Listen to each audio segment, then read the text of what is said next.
Olá, eu fiquei algum tempo sem fazer vídeos, ao menos para o YouTube. Eu fiz ontem um vídeo para o BitChute, onde provavelmente eu me instalarei mais definitivamente do que aqui no YouTube,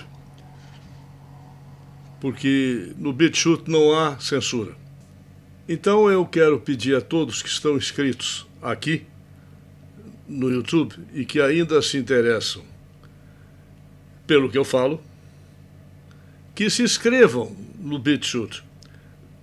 Estará aí na descrição do vídeo o link para o meu canal do BitChute, que está, por enquanto, com 2 vídeos, mas que eu pretendo levar para lá vários desses daqui e fazer mais lá. Lá eu falo o que eu bem entendo. Eu não preciso me cuidar do que é que eu posso falar, o que é que eu não posso falar. Então, é bem possível que eu frequente mais BitChute do que YouTube. Isso foi uma das razões de eu ter parado de gravar durante tanto tempo, uns 10, 15 dias, 10, 12 dias, sei lá. Que realmente me irrita esse negócio de censura, de impedir que eu fale e o que eu bem entender. Aliás, ontem eu soube que o Twitter, além de censura, fará censura prévia agora. Antes de publicar, se tiver alguma coisa fora das regras da comunidade coisa nenhuma, do dono do Twitter, que ele gosta ou não gosta, não tem nada a ver com comunidade. Usam esse termo à torto e à direito como se fosse verdade. Há uma comunidade do Twitter. Não há comunidade, é um proprietário do Twitter que faz o que bem entende com a sua empresa. O que, aliás, eu dou toda a razão. Mas se não me serve, não me serve. É a mesma coisa que um restaurante, o dono do restaurante faz o que bem entende. Mas se eu vou lá e não gosto da comida, eu não volto. Eu não vou dizer para ele, olha, mude o cozinheiro. Não, eu vou simplesmente não voltar no restaurante, que eu não gostei da comida e os que eu gosto. Se eu sou bem recebido, tenho uma comida como é de minha preferência, eu vou voltar quantas vezes eu quiser. Defendo a livre empresa, mas também defendo o direito de nós todos frequentarmos aquelas empresas que nos interessam. Portanto, que esse oligopólio da Big Media é extremamente chato e inaceitável. E não há, porque é só ir para os...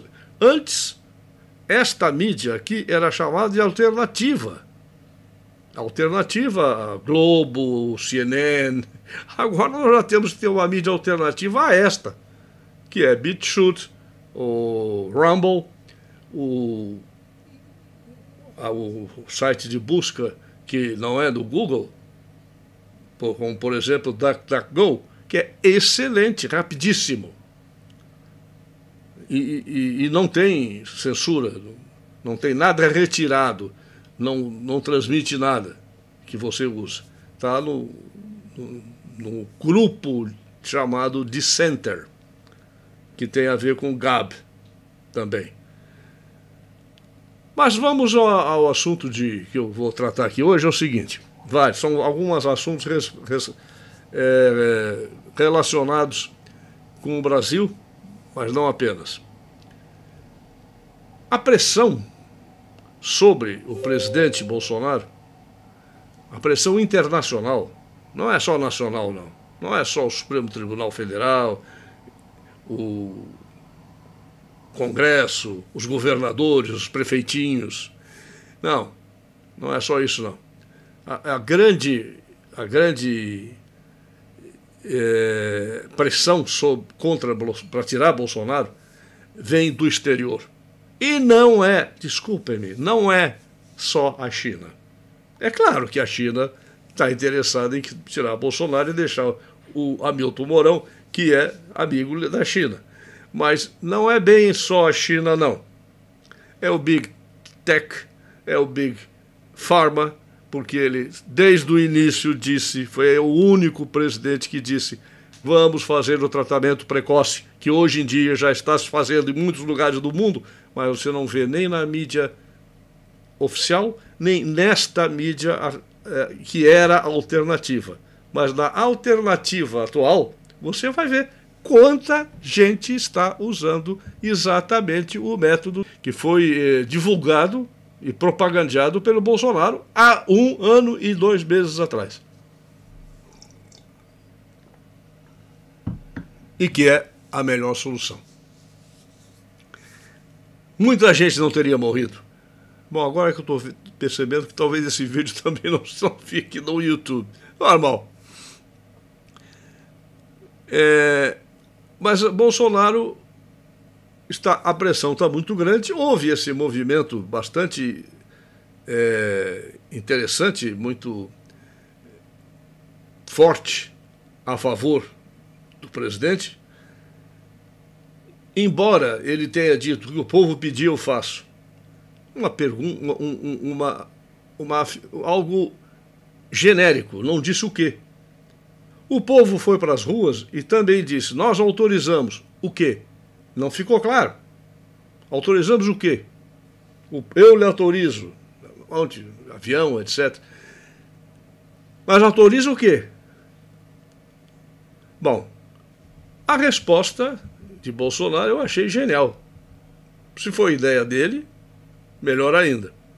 Fazer um decreto que é uma cópia da Constituição Federal, do capítulo 5, do artigo 5, o artigo dos direitos, que eu acho que não devia existir, esses artigos, não os direitos, devia simplesmente ser negativo, dizer tudo que não diz que não pode, pode. Mas ele fazer isso como um decreto. Talvez muita gente não tenha entendido o aspecto fundamental disso. É que esse decreto é como presidente da República, mas também como comandante em chefe das Forças Armadas. Ele, portanto, com este decreto, ele manda as Forças Armadas protegerem os direitos que são concedidos pela Constituição. E como comandante em chefe das Forças Armadas, as Forças Armadas têm que obedecer a ele e não ao Supremo Tribunal Federal. Vejam bem que deixou o Supremo de saia justa. O que eles vão fazer? Vão dizer que o decreto do presidente é inconstitucional? Quer dizer, vão declarar a Constituição inconstitucional? Eu não duvido. Desses caras eu não duvido nada. É bem possível que isso aconteça. Vou dizer, olha, a Constituição é inconstitucional, porque Constituição quem manda somos nós. Nós é que dizemos o que é a Constituição. É possível. Mas aí eles vão interferir naquilo que é a única coisa que faz os militares se mexerem: a hierarquia e a disciplina. O ministro da Defesa e os comandantes das forças não tem nada que obedecer, ninguém mais, a não ser o comandante em chefe. Se houver uma ordem do comandante em chefe, ela terá que ser cumprida. E qualquer interferência entre o comandante em chefe e seus subordinados mais elevados, como o ministro da Defesa e comandantes das forças, o que acontece? Estará interferindo na hierarquia militar. Foi isso, em 64, que levou Jango a ser destituído. Jango desobedeceu à hierarquia militar ao apoiar greve de sargentos, ao apoiar o movimento dos fuzileiros navais contra os seus comandantes. Quer dizer, o presidente apoiou a desordem hierárquica nas Forças Armadas. Então o presidente estava fora da Constituição. porque a Constituição dizia exatamente ao contrário, que existe hierarquia militar. E se vocês pensarem bem, como não existir hierarquia militar e disciplina? Como? Eles estão preparados para a guerra. Numa guerra você não pode depender de fazer uma assembleia para saber se a ordem que o general da divisão mandou para o general da brigada, vamos fazer uma assembleia para ver se está certa essa ordem. Ou se nós queremos segui-la. Nesse meio tempo o inimigo não está pensando nisso, não está parado esperando. Ah, bom, vamos esperar que eles decidam, depois de se decidirem, então nós vamos ver o que nós vamos fazer. Não, o inimigo vai atacar. E enquanto o pessoal faz assembleia, uns dizem, eu não vou fazer nada disso, outros greve. Enquanto esse pessoal faz assembleia, o que acontece? O inimigo ataca e destrói tudo. Então, a hierarquia e a disciplina são inerentes, é algo que está incrustado dentro da personalidade militar, dos militares. Quem não tem personalidade para fazer isso, quem não tem condições mentais e emocionais para entrar nessa dificílima função, não é? É melhor não entrar. Pula fora. Porque ali manda exatamente a obediência. Então, por isso, creio que foi uma ideia genial. Tomara que tenha sido do próprio Bolsonaro, não sei se saiu dele. Mas, como eu disse, há muita gente interessada em derrubar Bolsonaro. Muita gente.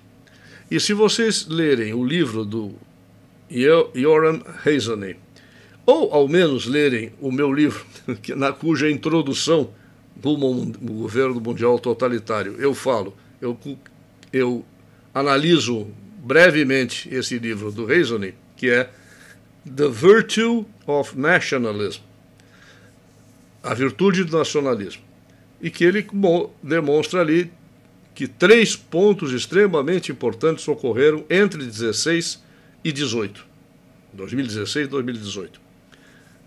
O Brexit, a eleição de Donald Trump, e em 16. E em 18, a eleição de Jair Bolsonaro no Brasil, que significaria uma reviravolta ao globalismo que está e continua violento. Ora, Boris Johnson fez o Brexit e depois se rendeu e hoje é praticamente um ditador do Reino Unido. Trump foi devidamente roubado nas eleições americanas para impedi-lo de ter um segundo mandato. Restou quem? Bolsonaro, que tem uma eleição em 2022. E aí é o segundo assunto que eu quero entrar. Houve uma proposta de um chamado voto auditável. Eu li a proposta e achei uma idiotice das maiores. Por quê? Pelo seguinte, você vota na maquininha. Em primeiro lugar, eu acho que deviam acabar com as maquininhas e voltar à antiga forma de votação. Papelzinho, xizinho e com os fiscais de todos os partidos assistindo à apuração manual. Leva 30 dias para ter o resultado, saber quem é o presidente? Que leve! Nós teremos certeza de quem foi eleito. Hoje ninguém sabe. Eu tenho certeza que eu fiz papel de trouxa. Eu desde 94, que eu votei no Fernando Henrique, já em 98 não votei mais, desde então eu nunca mais votei para presidente. A não ser, me deu uma aquela estúpida presidenta, ele deixou com vergonha de ser brasileiro, de ter aquilo no poder, muito mais do que de ideologia. Então eu votei no Aécio Neves sabendo que é um pilantra, sabendo, não tinha a menor dúvida. Não, Aécio Neves é muito bom, vai resolver a corrupção. Nada, a família Neves toda, desde o vovô, que enriqueceu quando Getúlio Vargas criou o Lloyd brasileiro, melhor, criou uma seguradora do Lloyd brasileiro, que era a maior empresa de navegação de longo curso do Brasil. Tinha a Lloyd, longo curso, e a Viação Costeira, que era a de costa, né? O Lloyd ficou até famoso com todos os seus navios, eram Ita alguma coisa, Itapeva, Itamonte, Ita não sei o quê. Tanto que tinha até uma música, não me lembro nem de quem. Tomei um Ita no norte e vim para o Rio passear. Adeus, meu pai e minha mãe, adeus, Belém do Pará. Não sei de quem é essa música, não me lembro. Tomei um Ita no norte. Todo mundo tomava o Ita. Os Ita. Pois é, Tancredo Neves fundou uma seguradora que já começou direto, doado pelo Getúlio Vargas, o seguro de todos os navios do Lloyd. É assim que começou a riqueza e a projeção política da família Neves. Então eu não tinha a menor crença, mas votei no Aécio Neves. Aécio Neves ganhou a eleição. Eu me senti um trouxa, um idiota. Digo, por que ganhou a eleição? Todo mundo sabe disso. 8 sujeitos apuraram o voto e disseram que foi Dilma que ganhou. Depois eu me senti 2 vezes mais um idiota, embora tenha ganho a eleição. No primeiro turno da eleição de 2018 foi ganho por Bolsonaro direto. Roubaram. O segundo turno, ele teve muito mais do que aquele, ele teve 80 milhões de votos no mínimo. Mas não podiam fazer. E eu não sei se o do PT teve tudo aquilo de votos que disseram, 40 e poucos milhões, sei lá. Eu acho que não teve nada disso. Bolsonaro representou uma reviravolta, uma reviravolta completa da política brasileira. Então me senti novamente um idiota votando em maquininha. Mas, ao menos ganhei. Eles não conseguiram virar de tal maneira a votação que desse o ganho para o PT. Ora, eu não vou votar na próxima eleição de 2022, porque eu não vou fazer esse papel de trouxa de novo. Mais ainda. Por quê? O que me explicaram é o seguinte. Porque você vota, você vê no visor da maquininha, da Smartmatic, em quem você está votando. Mas terá um outro visor no qual você verá o voto que será impresso para colocar na urna. E você vai aprovar.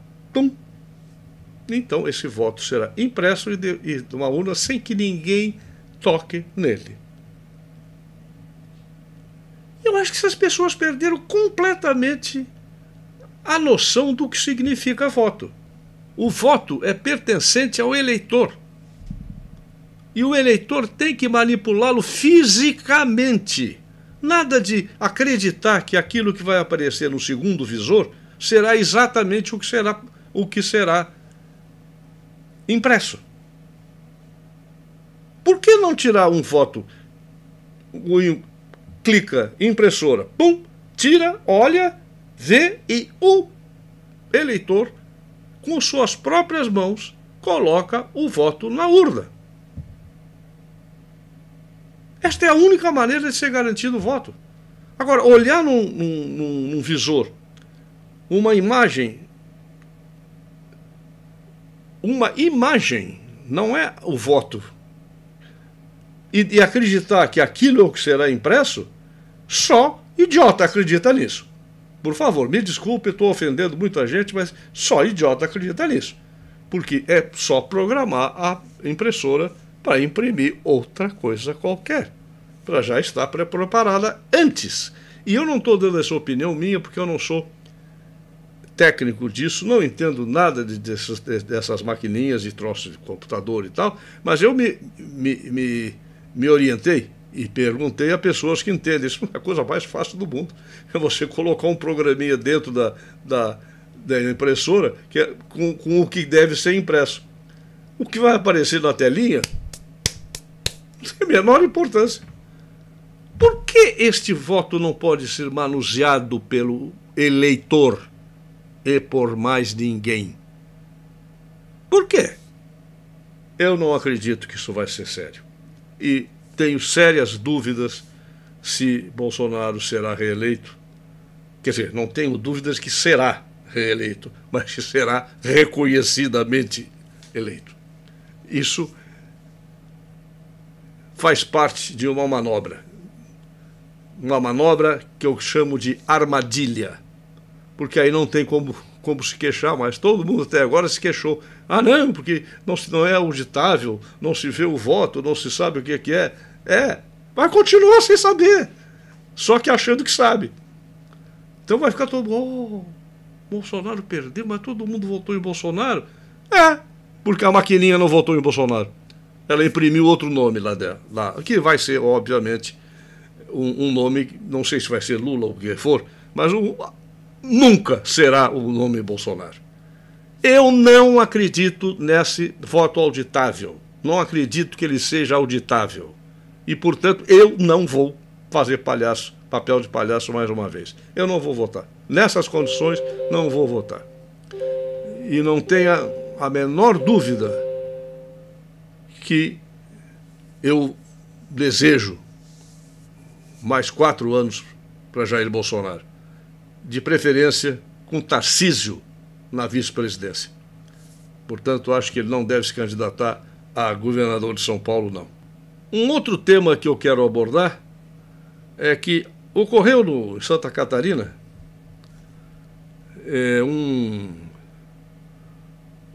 algo que nos Estados Unidos já se tornou corriqueiro. Um cara pegou uma arma e matou um monte de gente numa escola. Imediatamente eu recebi 6, no mínimo, 6. Quantos outros receberam, eu não sei.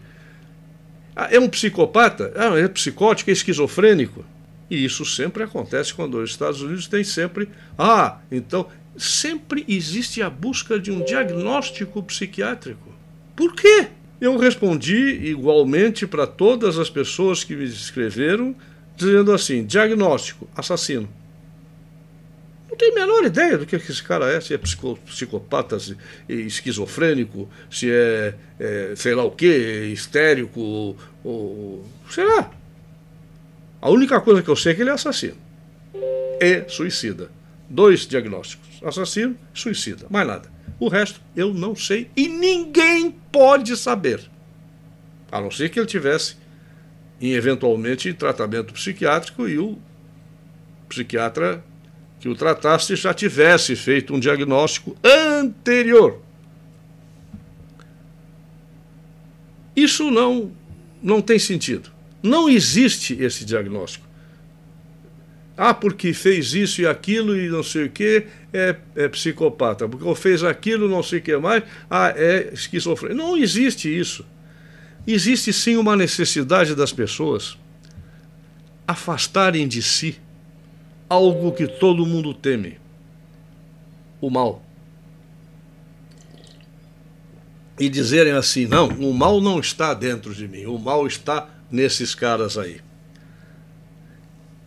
E a profissão de psicanalista, psiquiatra, psicólogo,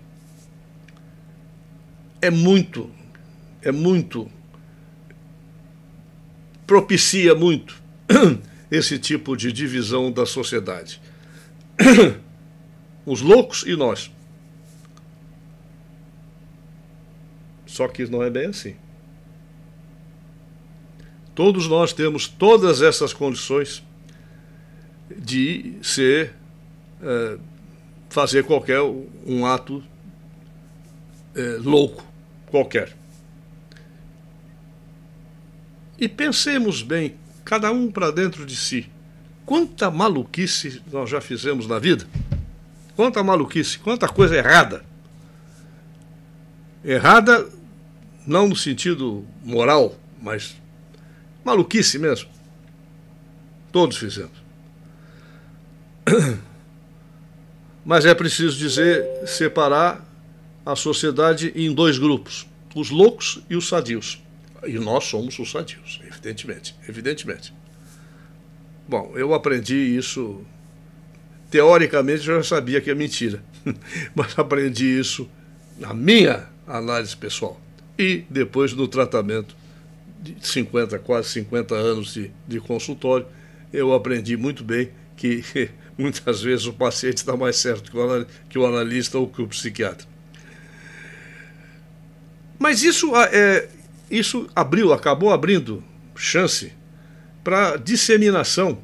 É uma crítica que eu tenho há muito tempo, eu já fiz rapidamente, mas vou fazê-la mais profundamente agora. Abriu para uma certa área que se denomina de direita, conservadora, não sei o quê, abriu o caminho para o charlatanismo do senhor Lobachevsky, que publicou aquele livro Ponerologia, Os Psicopatas no Poder. Desde que eu li, foi tão programado, leia, ganhei de presente, eu não comprei. Já foi devidamente para o lugar certo, lixo. Por quê? Diagnósticos sem conhecer a pessoa? Diagnósticos coletivos? Isso não existe. Mas quando eu aprofundei o estudo, eu vim a ver que realmente ponerologia é um ramo da teologia que estuda o mal, a doutrina do mal.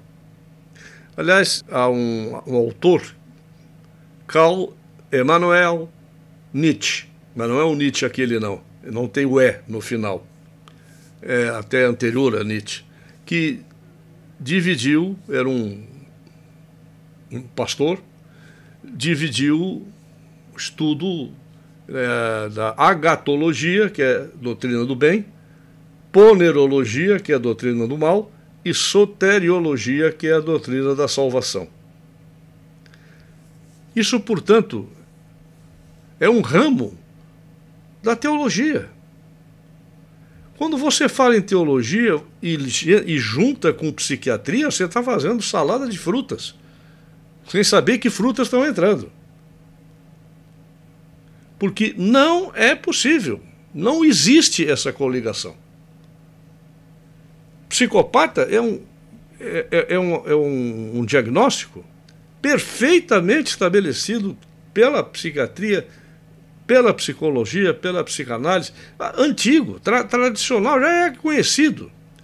Não tem nada a ver com teologia. Se você está falando de teologia, e ponerologia é teologia, você não pode misturar com psiquiatria. Isto não é estudo interdisciplinar. Estudo interdisciplinar é quando as disciplinas se juntam e cada uma mantém a sua identidade separada. Quando você mistura as duas, isso não é interdisciplinaridade. Sabe por quê? Porque ambas perdem as suas características, ambas perdem a sua identidade. Ora, se você fala em ponerologia, você não pode usar um diagnóstico psiquiátrico. E se você usa um diagnóstico psiquiátrico, não pode intervir no estudo teológico. É que virou moda querer que tudo seja ciência. Tudo é ciência. Então, até teologia, que é algo que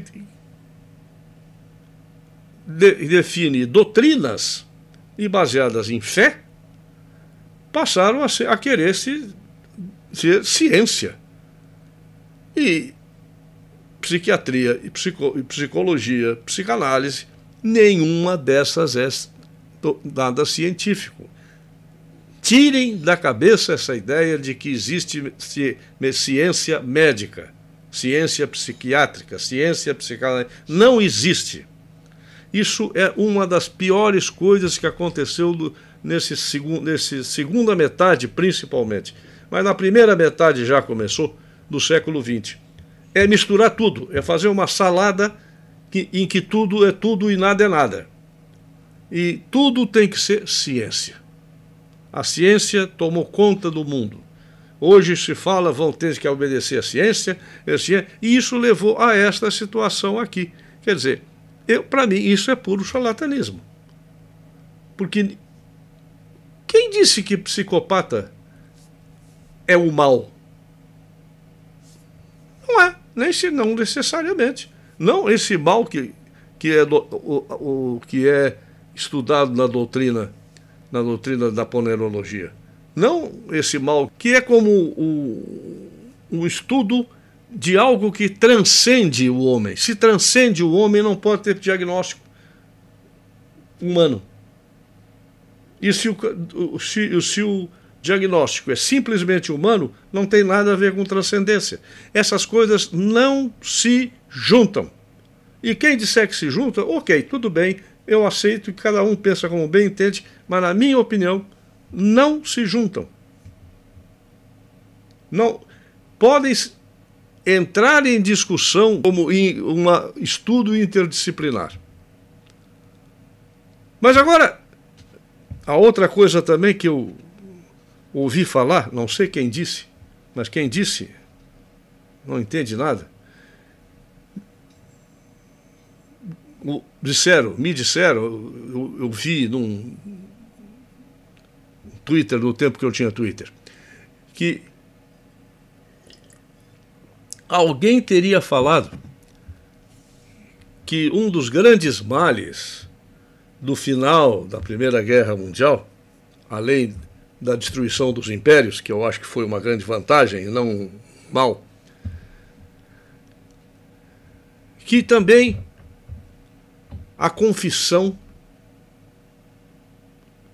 acabou, confissão católica, e foi substituída pela psicanálise. Ora, quem disse essa idiotice não entende nem de uma coisa nem de outra. Porque são duas coisas absolutamente diversas também. E aí entra novamente, uma tem a ver com psicologia, coisas humanas, que se definem como humanas, né? E a outra é algo que transcende. Quando uma pessoa se confessa para um padre, ele está falando através do padre com Deus, através do padre. Quando a pessoa fala com o psicanalista, está falando simplesmente com o psicanalista, não está falando com outra pessoa igualzinha, com as mesmas características psicológicas básicas, vamos dizer, básicas, não, cada um tem a sua personalidade, mas básicas. E quando uma pessoa é paciente de um psicanalista, ele não vem buscar absolvição, não vem buscar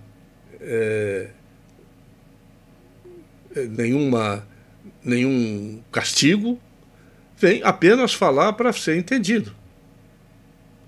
Quando a pessoa vai falar com um padre, ela vai buscando uma outra coisa, absolvição ou ter a penitência para poder ser absolvido, etc. São coisas absolutamente diversas, e tão diversas que na minha experiência psicanalítica, durante os 50 anos, eu tive vários pacientes que também se confessavam para os padres. E aquilo que eles diziam para mim e diziam para o padre tinha uma intenção e um resultado aqui, e outra intenção e outro resultado lá. Não se misturam. Por isso, a função do psicanalista, não o psicanalista. O psicanalista não. A função tem que ser amoral. Não é função minha indicar qual é o bem, qual é o caminho do bem ou qual é o caminho do mal. E sim mostrar, não era, eu não trabalho mais, não era. E sim mostrar à pessoa por que ela está fazendo aquilo que ela está fazendo. E não se censurar e não elogiar. Porque não é minha função. Se eu faço um elogio ou uma censura, eu estou botando ideias minhas na mente do paciente. Então, são duas funções absolutamente diversas e que não se misturam. E eu tenho certeza, por exemplo, um ou dois ou três casos que eu me lembre assim, são 50 anos, é muita coisa, em que não apenas o tratamento psicanalítico comigo foi bem feito e ajudou, mas que as confissões ajudaram também muito a pessoa. A fé também ajudou a pessoa. Eu sei que eu sou um pouco exceção dentro dos psicanalistas, porque a grande maioria também age da mesma maneira. Eu me lembro de um colega que disse uma vez, eu já fiz 3 pessoas passarem a ser ateus. Digo, e aí? Isso quer dizer o quê? Que essas pessoas melhoraram, pioraram do ponto de vista psicológico? Nada. Mas a pessoa que disse isso está certa, garantido de que o ateísmo é que é. Quer dizer, olha, você não largue essa religião idiota que você tem aí, católica, protestante, o que for, e use a minha religião, que é o ateísmo, que é uma religião igual a qualquer outra. Não muda absolutamente nada. E principalmente é uma religião sem saída, sem salvação, sem esperança, sem coisa nenhuma. Eu acho que é muito pior. E eu sempre tive dentro da minha visão um respeito pelo que o outro pensa. Um respeito pela... Não me cabe transformar um católico em ateu, nem um ateu em católico. Isso é problema do cara. Que ele vai ver o que ele deve fazer na vida. Eu vou ajudar as pessoas, ou ia. Continuo achando que vou, mas não vou. Parei. Eu vou ajudava as pessoas a entender o porquê estavam fazendo determinadas coisas, ou pensando, ou usando, enfim. Eu podia até, muitas vezes eu vi a maldade. Existem alguns casos que a maldade é tão grande, o mal está dentro da pessoa, que eu até diria que é um caso para a ponerologia. É um caso para ser estudado teologicamente, porque não se fura alguns tipos de pessoas que têm uma índole má. Antigamente, isso é do meu tempo de criança, usava, você tem uma má índole, isso perdeu o sentido. Perdeu o sentido, que agora tudo é relativo. Tudo relativo, né? Não, ora bolas. Finalmente, eu não posso julgar ninguém, claro, eu não julgo. Mas eu posso dizer assim, bom, esse caso é um caso perdido. Eu não tenho o que fazer. E muitas vezes tive que interromper tratamento porque eu vi que não tinha o que fazer psicanaliticamente. Isso não é um problema para mim. É um problema, talvez até para um padre, não sei. Como muitos padres também reconhecem que há problemas que são psicológicos e que indicam até psicoterapia, psicanálise, etc. Muitos. Então que fique aqui bem claro, eu há algum tempo já estava para fazer essa crítica do Lobachevsky, que a meu ver teve algum sentido na vida dele pessoal, porque se ele era psiquiatra num país marxista-leninista, em que quem não pensava assim era louco, da mesma maneira que os nazistas também tinham as suas loucuras, chamavam quem não era nazista louco. E na União Soviética, como na Polônia também, terra do Lobachevsky, existiam as psicústicas, as clínicas pavlovianas para os não comunistas. Que não ser comunista é distúrbio mental, porque os comunistas são pessoas altamente bem resolvidas, como se diz hoje em dia pela modernidade. Aliás, isso já até é antigo. Obviamente que quando terminou o comunismo, ele virou, inverteu. É como se fosse assim, psicopata é você. Pronto, acabou. Eles é que estão errados. Eles é que são os psicopatas. Eu não me meto nisso. E acho que não tem nada a ver com psiquiatria, com psicanálise, com psicologia. É teologia. E também nunca usei dos meus conhecimentos como psicanalista para encaminhar as pessoas para lá ou para cá, dizer, olha, você deve fazer isso, você deve fazer aquilo, você está errado. Isso não é função minha. Agora, é a função de alguém que tem fé, entrega a seu padre e ele vai dizer o que está errado, que deve ser corrigido na vida da pessoa. E eu afirmo novamente que muitos pacientes meus se beneficiaram muito também das confissões que fizeram. Eu fico por aqui, mais uma vez reiterando, por favor, aqueles que estão interessados em me ouvir, que acessem e se inscrevam no canal no BitChute,